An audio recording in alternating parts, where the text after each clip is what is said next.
Hey, everybody. Thank you for joining us this evening. This is Reagan Adams with All Things Reagan, and Dating is Dead. And Reagan says it's all rolled up into one tonight. So give me a minute. I'm going to give some people time to hop on here. So like, share, and we hope that you enjoy tonight's show. Hold on one second. Sydney, do you want me to tag you, or are you still in Facebook jail? No, you can tag me. I'm not in Facebook, G. I've done well. I hadn't gone this year, so All right, this year we still we just started. little victories when I can take them. All right, let's go ahead and get started. Hello everybody. My name is Reagan Adams with All Things Reagan, and I have one of my businesses is Dating is Dead, Who Killed It, which is a platform for single, married, divorced. If you're in a relationship, you like to be in one, you're married, whoever it is for you. I started this group about almost 6 years ago, 7 years ago, because I love relationships.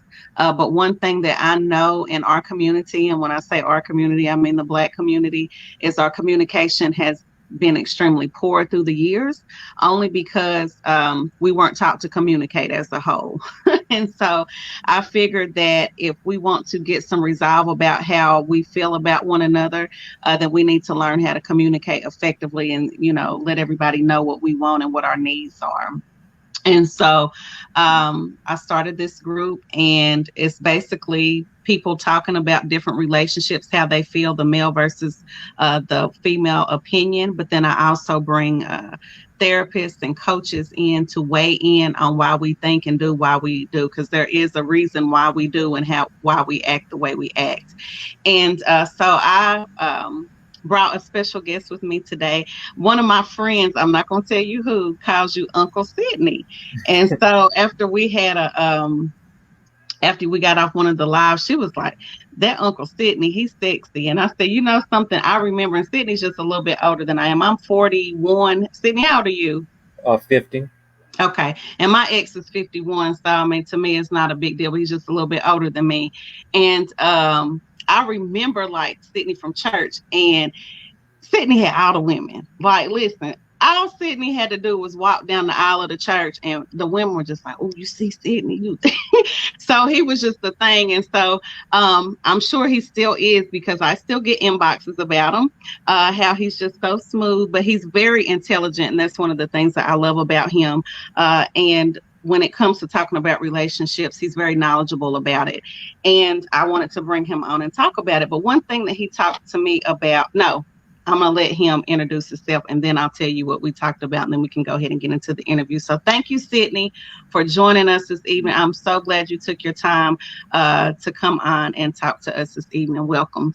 Oh, thank you, Reagan. And like I said, I apologize. I'm a little bit informal. We got a late start to the evening, then computer issues. But again, thank you, and thank you for the kind words. I guess I, build myself. I'm not a relationship expert or anything, just someone who's lived life.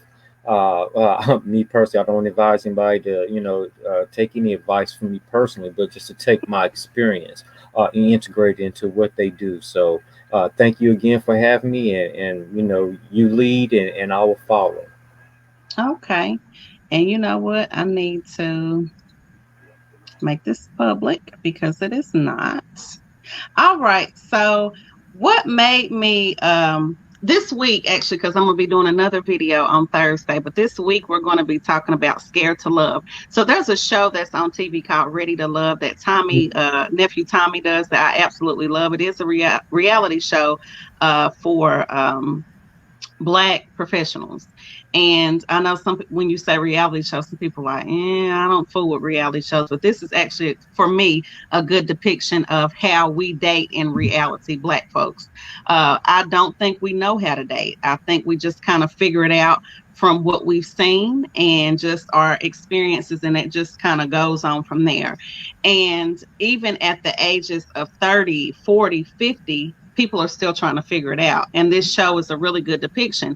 But the reason I said people say we're ready to love, but it's really we're scared to love. Scared to love because we don't know how to communicate. So we can't tell people or we don't feel comfortable with telling one another about our feelings and what we need, and because of fear of rejection. But one thing Sydney brought up to me that I had never heard of but made perfect sense. He said, Reagan, we need to talk about attachment styles. So he had me doing homework. He didn't have me do it, but I had to be knowledgeable about it before I came on here and talked to you guys about it. And when I looked it up, Sydney, Hmm. my mind was blown. I was Hmm. like, oh my God. And I was able to pick myself out of that. So let's talk about, I want to ask you about your attachments. So what I'm going to do, side note, after I let Sydney talk, I'm going to go in and read the different attachment styles. And Sydney, what I want you to do is talk to me a little bit about how you found out about attachment styles and what made you start looking at these things for relationship purposes. Well, what initially got me into them, I was vaguely familiar with them. I had a friend who was a psychologist, and had books laying around, and I would pick them up, and I was like, okay, just messing around and reading them.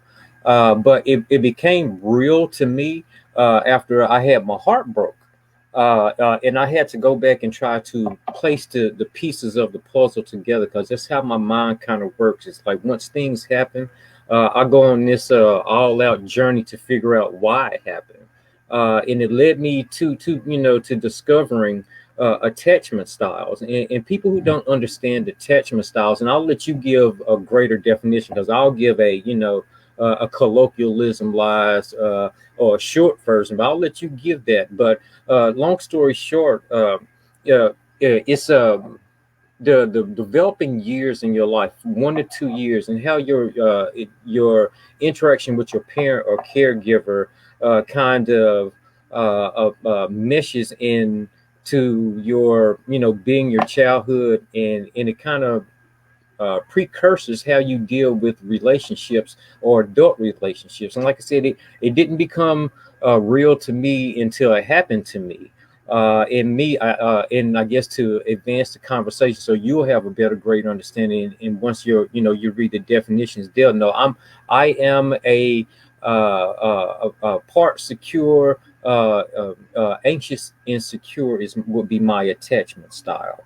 And I'm, everybody has their securities, and not to jump ahead of everybody, you can have mixed attachment styles. So I will be, more of an anxious, secure attachment style. And I think I'll let you explain the definitions and then fill in the blanks, and it'll make more sense to the people out there, because you got dismissives, avoidance, people who are more secure themselves. Then you have people who are a little bit more anxious, and we all fall into those categories. So I guess for the audience to understand, if you would, I guess, read the definitions and we fill it in, and it'll make more sense to them. Okay, so I was able to pull up. It looks like there's four different attachment styles. I'm going to go ahead and read the one that you said that you are, just because you were just talking about it. So it says anxious, preoccupied. And here's your statement. They have a statement for you, and then it gives a short definition. So your statement, Sydney, is I want to be completely emotionally intimate with others, but I often find that others are reluctant to get as close as I would like. And I am comfortable being without close relationships, but I sometimes worry that others don't value me as much as I value them. And then the definition there is people with this style of attachment seek high levels of intimacy, approval, and responsiveness from their partners. They sometimes value intimacy to such an extent that they become overly dependent on their partners. Hmm. And it can happen. And like I said, this all stems from childhood. Hypothetically, say we have children. Me and you got a little Sydney Reagan baby, and that baby doesn't get the immediate need, or if uh, I go back into the old adage of spoiling a child. When they old people used to say, let you can't spoil a child, let them sit and cry it out. Well, research and data has shown is that it wires the brain differently. So people go into essentially survival mode. If you were to leave, I'm a grandfather. If my grandbaby's 2 weeks old today, if I left that 2 week old baby unattended for extended periods of time, or if I give inconsistent needs to that particular child, it wires the brain completely different. So sometimes people, I guess if you would, some a child screaming at the end of a bed and the parent is walking away and doesn't acknowledge them. That's how a lot of those people feel. And again, it creates, like I said, different attachments because some people shut completely down.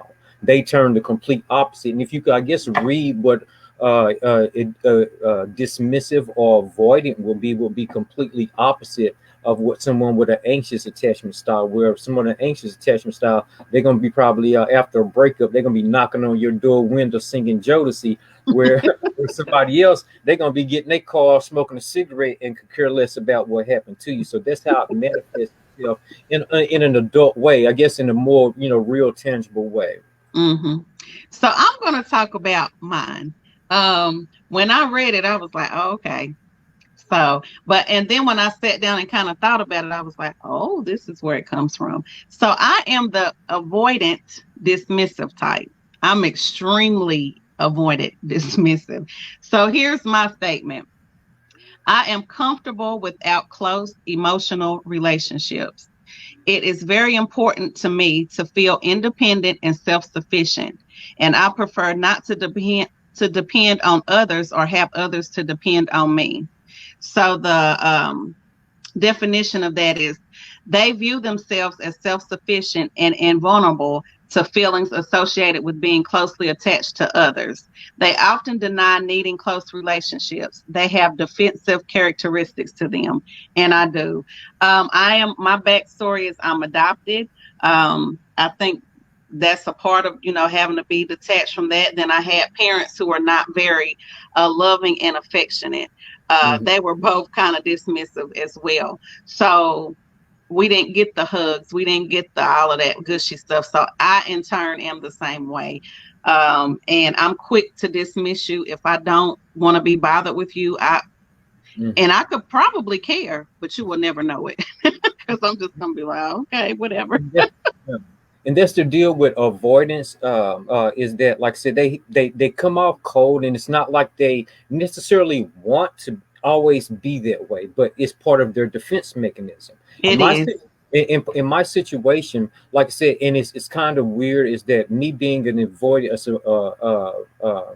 a being a anxious, secure attachment style, we are naturally attracted to people like you. We can't get enough of people like you. You know what I mean? Where at time, and it's almost like a yin and yang effect, where, like I said, we're drawn to those types innately. But also it could end up very bad, either way, because what happened in my situation is that and it's more things that go along. We can talk about those as well, as that with an avoidant, once you could trigger them, and you cannot even know that you've triggered them. It's Right. something, like I say, either in their past or whatever, whatnot. And like I said, my situation, the young lady that I was dating, and I hope I'm not going to reveal too much of her backstory because people watch. I mean, you know how the town that we live in. I don't put Yeah. nobody's business out there, Yeah. but she comes from a family where image meant more to me than substance. You see what I'm saying? It was about the pomp and circumstances, the shiny side of the apple, and not the flip side. So a lot of things that might have went on and gone on in the background, that they were always subservient. So in dealing with her, something snapped. Everything is going good, and that's a lot of times how it happens. Is that it's just out of the blue, and it's like whatever snaps in them, that response. And I use these terms for a reason. Uh, it triggers her to bolt completely left. You know what I mean? So that's how you kind of get in these situations, or how my situation unfolded. It was like one day everything is good, within an hour it was completely not good. So that's how it kind of just works. And the thing is that uh, it's their default defense mechanism. The best thing that a person like me could do is not to take it personal. Right. Is not to hold you on how you are essentially surviving. Because again, until checked, or that this is how people survive. This is how you get love.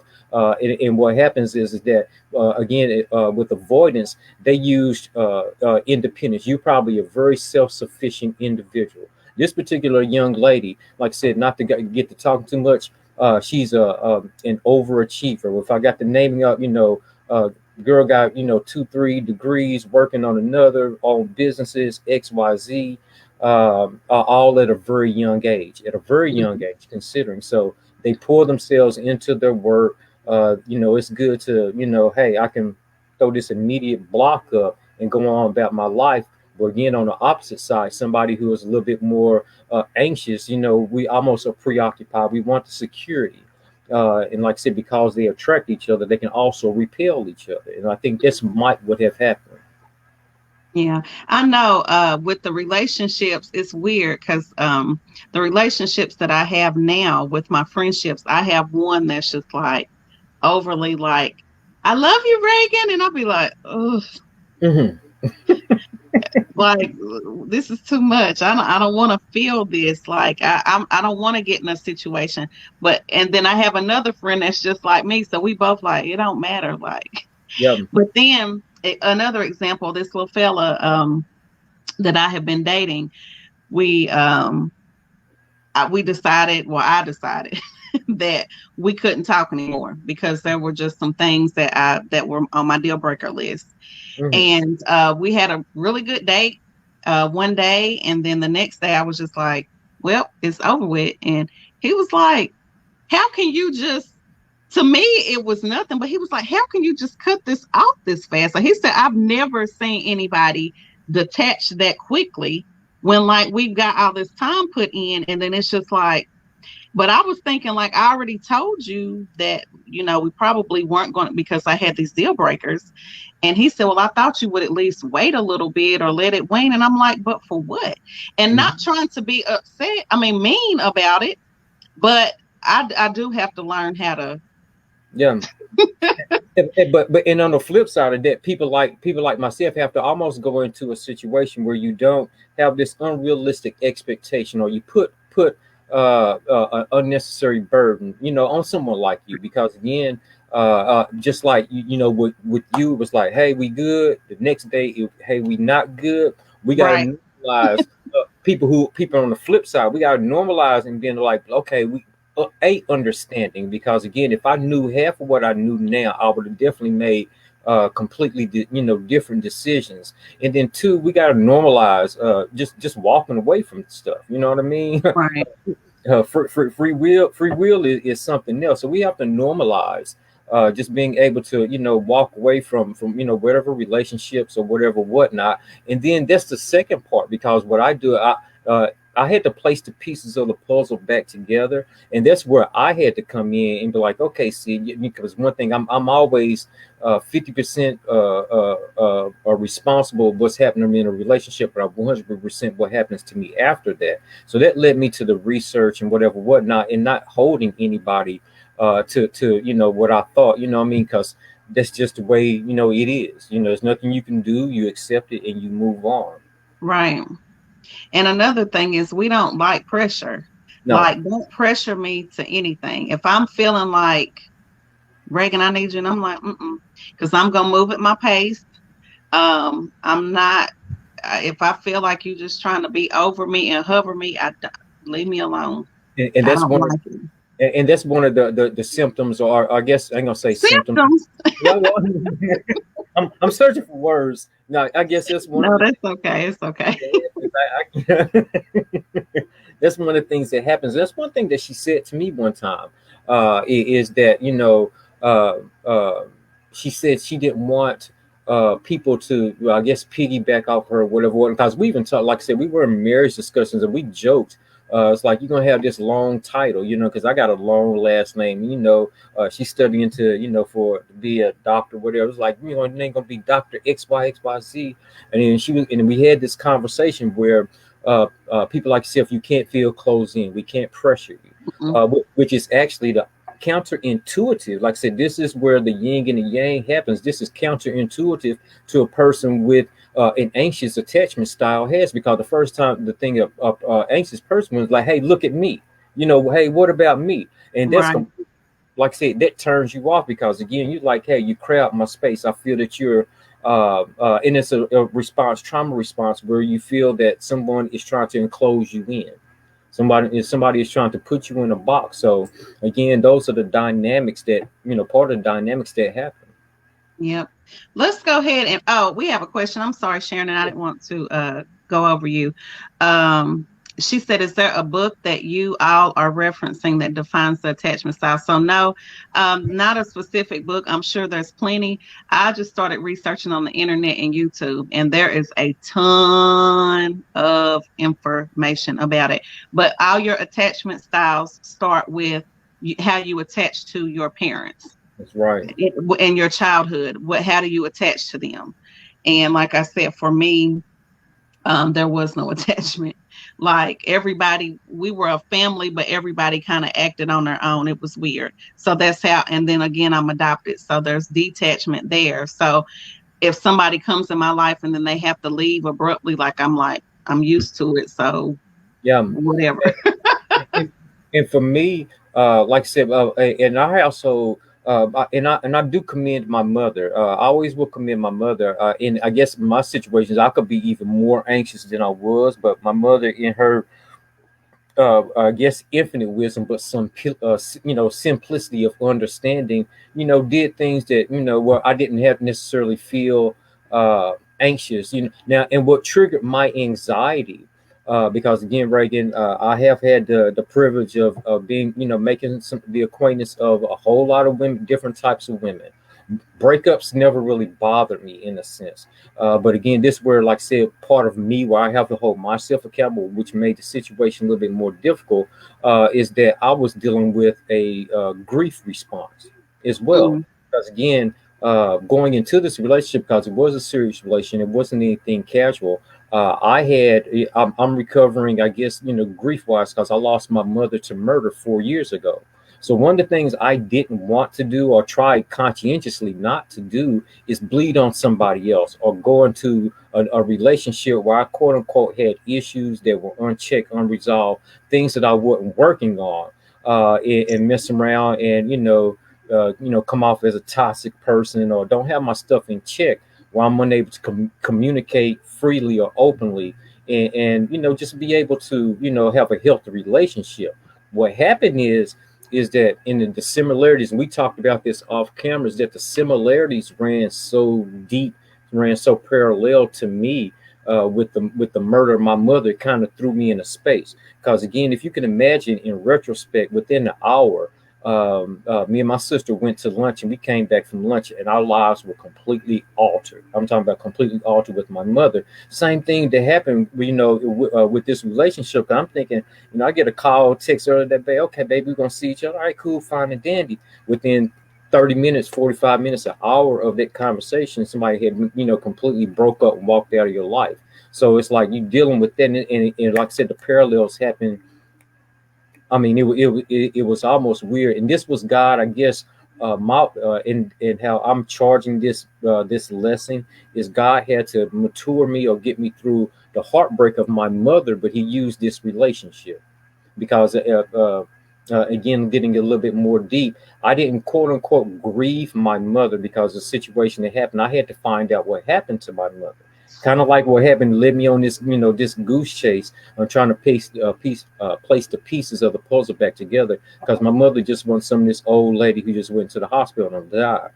She was murdered within, care. And like I said, that's what kind of happened in my mind's eye is that this relationship was murdered or killed, just out of the blue. So I had to place the pieces of the puzzle back together, and this is what I come up with. This is part of what I come up with. Part of what I come up with, because again, I'm in this too. the good thing about it is, oh, I have some feedback. Will you mute your thing for me real quick? Hello. Okay, good deal. So, one of the things that I really like about you is, or people in general, but you as well, that when we go through things, we go through and we learn from them. And so, I think self work and self awareness and evaluation is extremely important when you want to be in a relationship. Like I was telling the viewers yesterday, I want to be a wife again. I feel like I am a wife.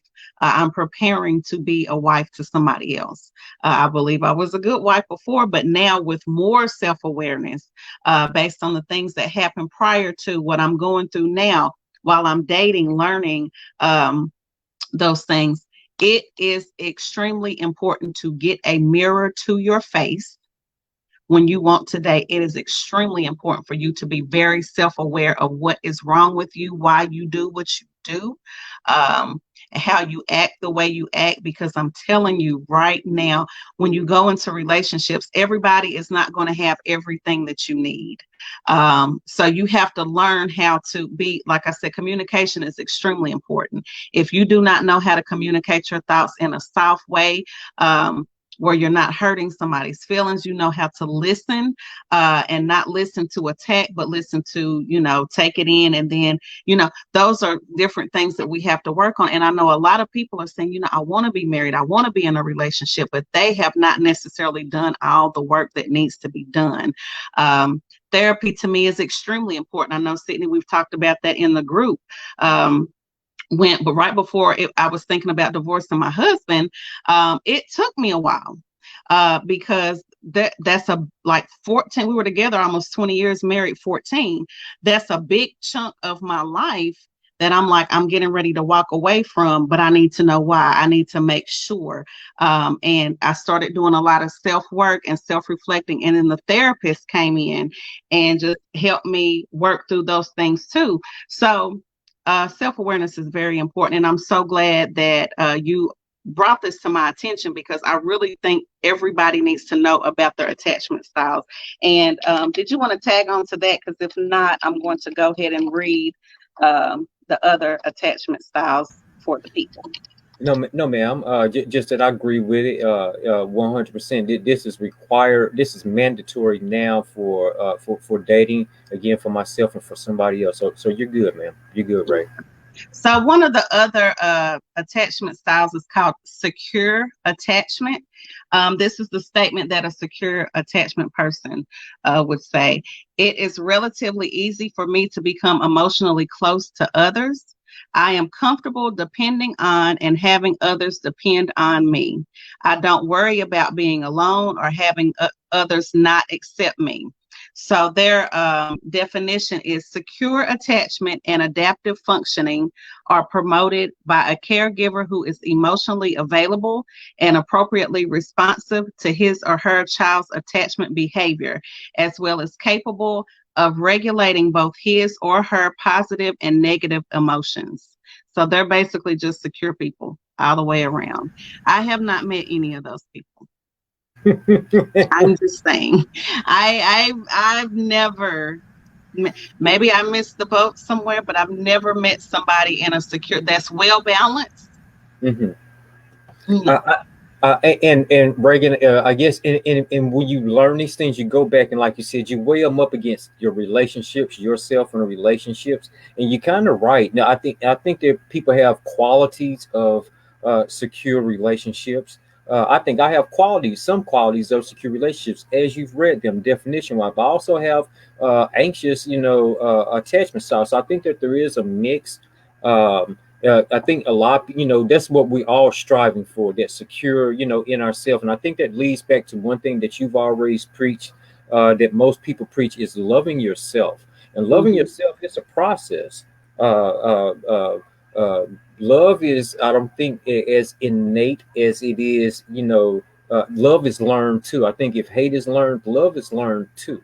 And again, if we have wrong models for that, and if we grow up in situations where they're kind of, binging off, when we take our dings as adults, because again, like you said, and your dating coach, who was the bomb, absolutely the bomb. Yes, listened to that show twice. We go through, and we don't effectively learn how to communicate. We don't effectively take honest inventory, because again, probably 90% of people out here watching, once they read their attachment style, they'll be like, okay, and they'll figure it out that you're not as healthy as that we might think. We're not as adjusted as we might think going into a situation. So again, anything that we can all use to make us better, that can make our relationships better, we have to do it. I think we just have to do it. There also, which I'm going to drop down in the link later. I'm not going to do it now because I won't be able to pay attention, but I saw it and I was like, I'm going to take it later, even though I know who I am. I'm very avoidant. There's a quiz that you can take to tell you what which lane you fall into, and I really suggest that you guys do it, because even before I divorced and started dating, I started on the self-awareness journey when God gave me my first business called Putting Me First. And a lot of people are like, oh my gosh, why would you put yourself first in a marriage? You still are an individual before you attach to somebody. And when you're born, God gave you something to do in the earth outside of your husband, outside of your mate, outside of your child. And you have to make sure that you are in with that first before you get with somebody. So God took me on a journey before my husband went to prison, before we got divorced. So it is extremely important that you are self-aware and you do the inside work and you're very honest about what is wrong and what is right with you. I can't say that enough. I can't. The last one, we did I think it was Avoidant Fearful. We haven't done that one. So the message that the avoidant fearful person will say is, I am somewhat uncomfortable getting close to others. I want emotionally close relationships, but I find it difficult to trust others completely or to depend on them. I sometimes worry that I will be hurt if I allow myself to become too close to others. Did we do that one? Is that yours? No, we didn't do that one. That was the last one. So yeah, that was. Okay, you were anxious. Okay. Um, and so their definition is, people with this attachment style have mixed feelings about close relationships. On the one hand, they desire to have emotionally close relationships. On the other hand, they tend to feel uncomfortable with emotional closeness. They commonly view themselves as unworthy of responsiveness from their partners, and they don't trust the intentions of their partners. So that's crazy. So you just kind of like back and forth. You don't know what you're going to Like I said, you run into those people. In retrospect, like I said, we don't know, but like I said, hopefully that we're able to help somebody to start them on their, help them on their path. So yeah, it's real. Yeah, I think that's all I wanted to talk about. I did kind of want to touch into the other conversation we had Yeah, about um, men needing support most from their women. most. One of the things that I noticed when I coach some men, I find that they become immediately attracted to me. And not that I'm just the prettiest thing. Yeah, I'm cute, but it was because of the support that I was given, and that becomes extremely attractive to them. So I have to be very mindful of how I move when I'm coaching men. And what that put me in place or in thought of is, and that's why I had to call you, because I'm like, is this a thing? And I know I had called somebody else, my other friend Brian, and I was like, how important, and if you could tell the people, because you're a man, how important is it for you to have a safe space from your mate to come and put your head in their lap? And that was going to be the title of it, is come lay your head in my lap. For you to come, because you're a black male, you have a lot of things against you on a day-to-day basis. I understand that. Most people do understand, especially, black folks, we understand that. So you can't have the world on your shoulders every day. So for me, I'm thinking, if you have a bad day, you need to be able to come home and drop it at the door Mhm. and feel safe to be able to do that. Also, whatever dreams and aspirations you have, to make sure those are supported at all times. So just tell me how important are those two things for you specifically, and then probably if you want to speak kind of for the male I, I, species. I'm not going to speak. Well, I'll speak for me, and I think for myself, a great majority of the black males that's probably more enduring, and than if somebody quote unquote is a bad beat. That is more inspiring to know that at the end of the day, that after we finish laying our respective dragons, that we have a safe space mentally, emotionally, to be able to unpack. Because again, as a black man, you have your fight and I have my fight. And like I said, goes even beyond, even race. I mean, this is across the board. To have that safe space where we're able to really be ourselves, and that's true intimacy. That to me, that is true intimacy, where I'm able to take off my armor at the door and reveal who I am, with not being hurt over not the the unnecessary criticism or whatever it might be. Again, it's that quiet, still place where the if put it this way, if it were a biblical, it would be the holy of holies. It's the most intimate of the most intimate of situations. It's the inner sanctum, and that's so important, and the support that goes along with it. I read a whole lot of things online, and different books. A supportive woman can take a C+ man and make him an A-. You see what I'm saying? A supportive situation where he's unable to tell his dreams, his absolute, like I said, whatever it may be, can catapult him. And again, it's a safe space where his emotions are protected as well. And again, it's vice versa. And we were talking about men and women. I used the example of Samson and Delilah, the strongest, greatest warrior God. It wasn't necessarily how he rested; it was where he rested, in her lap, in her bosom, where he revealed the most intimate parts of him. That's what got him beat. It wasn't the fact, necessarily that it was his hair. That was the vehicle that God used. But what had happened is that he exchanged the intimacy with God to the intimacy with Delilah, and then when that what happened, he became susceptible. So that's what we have to understand, that that bond between man and woman, it is God's physical manifestation between him and the church. And until we understand that, and it has to be protected. That's why it can't be, me for the city and you for the city, then we both come back home and try to be for us.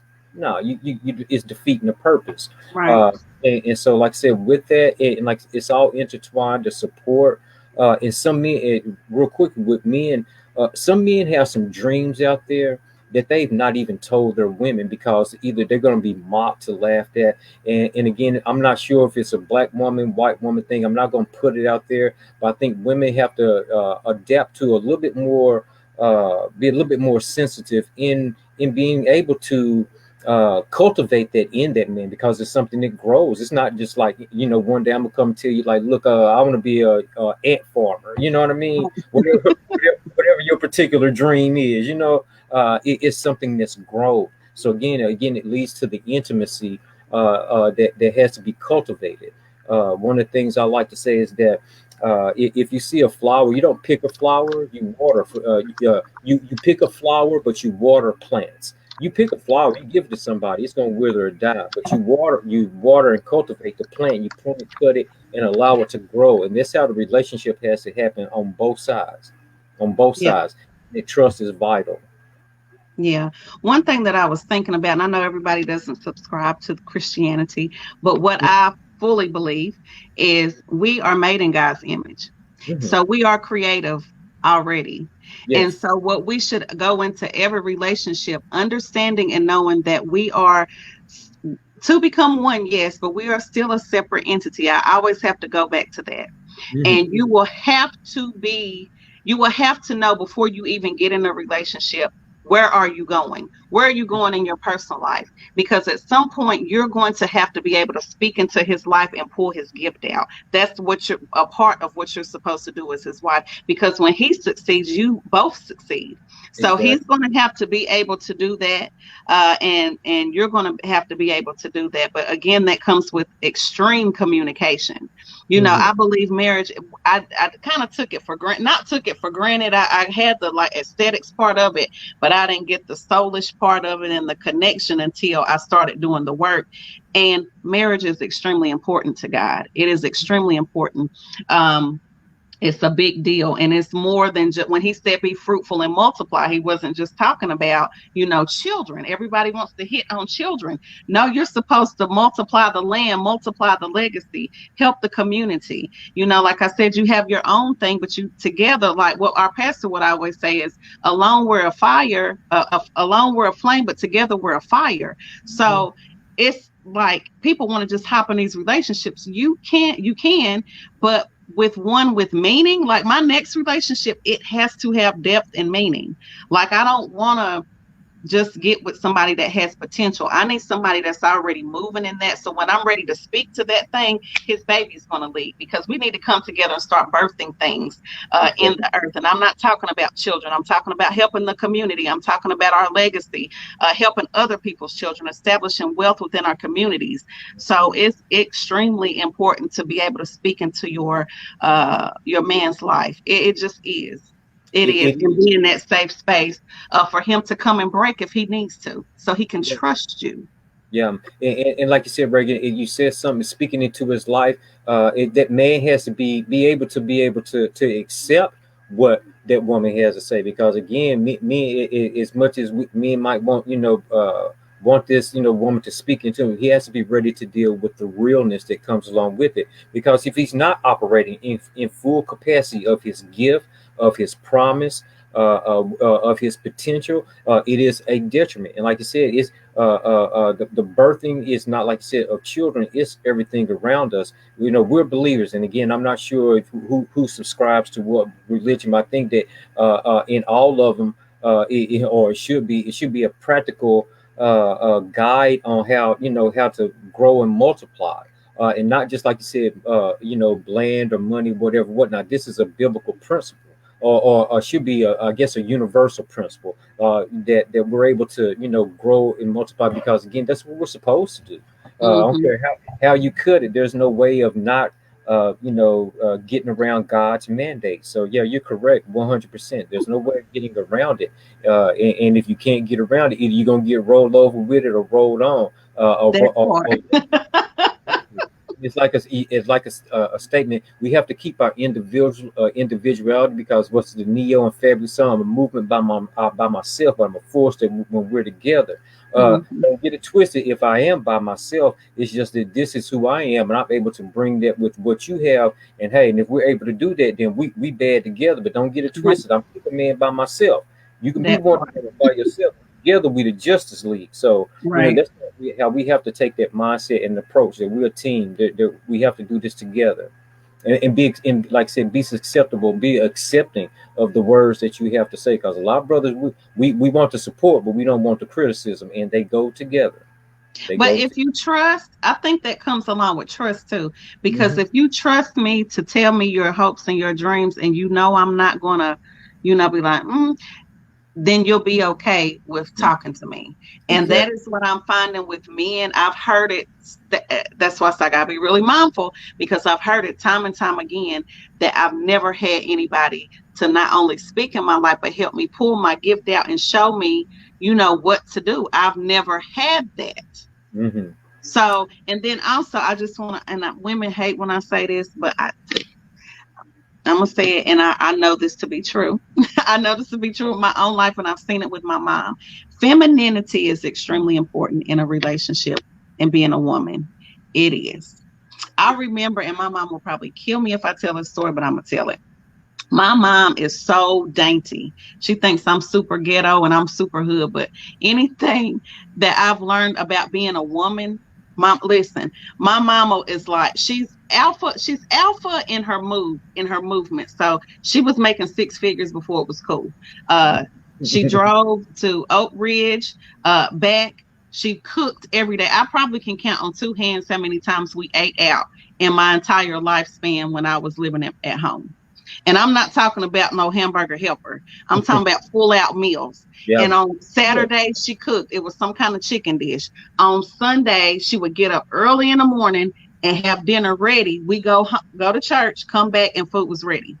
My daddy didn't lift a finger. And then when I was old enough, like 9 or 10, I was waiting on him. So I was taught how to do this stuff early. But what I found is she said, no man wants to be with another man. Like, I mean, unless you're gay, we're not talking about that. We're talking about heterosexual relationships. But if that's what you subscribe to, we're not. Yeah. So anyway, she said, you will always want to be a woman. Be soft. Because sometimes I used to be all in your face. And I remember when, and kind of side note, my ex and I would be fighting all the time, and we were just back and forth. And the Holy Spirit said, Reagan, be quiet. Be quiet. Mm-hmm. Somebody gonna have to back down. And you know what I learned, and I tell this story all the time. When I shut my mouth and I let him talk, everything calmed down and we were able to communicate. Yeah. When I was soft with my words, when I was soft with my movements, and different things, and being feminine, there was nothing. I mean, I couldn't get a no. I couldn't get a no if I wanted to get a no. And that was when I was married. So what you think I'm finna do now that I'm single? And I know women, I want to be hard. I got the job. I'm independent woman. Yes, and I am too.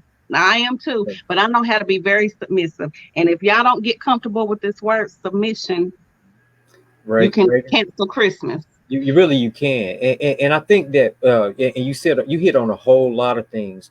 And again, it all leads back to trust. Submission is trust, and it's in extreme forms. Your coach came on yesterday, and he talked about femininity. Me being a man, there's nothing more attractive than watching. And I grew up in a house full of women. Like I said, my mother's a beautician. I watch women. Come in, look busted, and walk out looking like a dime piece. You hear what I'm saying? I've been a model. I've been backstage of enough fashion shows where I've seen the transformation from A to B. And a woman getting glammed up. And it's something about a woman being feminine. Again, that's one of the things. Like I said, I imagine Delilah had to. I imagine her language was so sweet. You know what I mean? That this man, the strongest, greatest warrior at the time on this earth, he fell headlong into, something that had warning signs all up, all because she knew how to use her femininity. Right.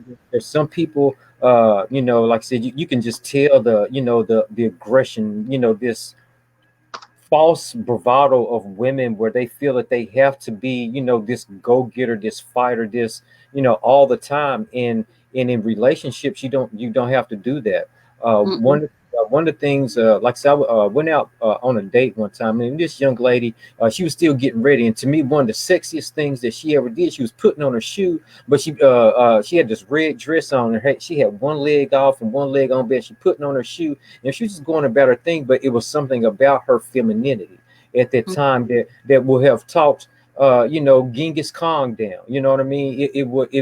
And women have to tap into, especially these women today, because you guys are taught you have to go out here and compete as hard as any man.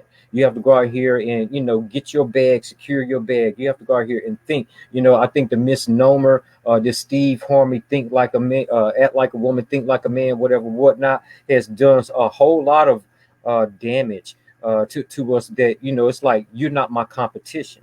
And you're right. I don't want a woman where I feel that I have to compete with. You know what I mean? I'm not going there. I don't want to compete with you. Exactly. And because it's not your role. I think that's where the roles get mixed up and convoluted. So it's like, and then, love is the only sport or the only thing where you can burn yourself and you still want more. Yep. That's true. We probably at 3 years old, we burn our hand on the stove. Probably 30 years later, we'll never touch a hot stove again. We've learned love is not like that. But we still take these bad lessons and try to build something new. We still taking this misinformation and still bringing into our current situation. So like I said, awareness, debunking all these things, guys stepping into, like you said, and it's important. And I'll say this, that women step into their femininity, men have to step into their alphahood. We have to step into that place because confidence, being able, having your own, doing what you need to do, that's the greatest aphrodisiac ever. It all again boils down to us being cave people. The guy who had the biggest club that can fight off the wildebeest, he was going to get the women. Right. Plain and simple. So we have to step Yeah. into our manhood, especially black men, step into our alpha manhood. And I think before COVID came, we were working on, and I'm still planning to do this, where the men are able, not just bringing the men and the women together, but having the men be off to themselves. Because there's some things that men can talk to each other about. And I'm talking about having open and candid conversations where we're not there. Mm-hmm. There's some things that you guys can build up in one another that we can't speak to that.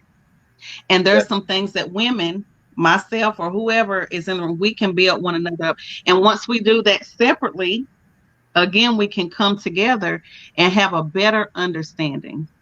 And I can't wait till COVID kind of subsides a little bit. I don't know what's going on. I have a lot of plans for Dating is Dead, but I just really feel like the unity and love for the Black community, like if we can get it together, like we can move mountains. I do. And that's just where my heart is right now. Mine too, So Ray.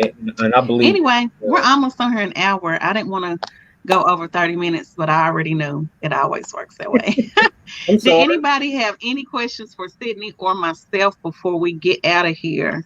Tanisha said, yes, I said this was earlier, so I apologize for that. Yes, I certainly agree. Clinginess is not the business. I like freedom, space, boundaries until I can trust and know you value me and those boundaries.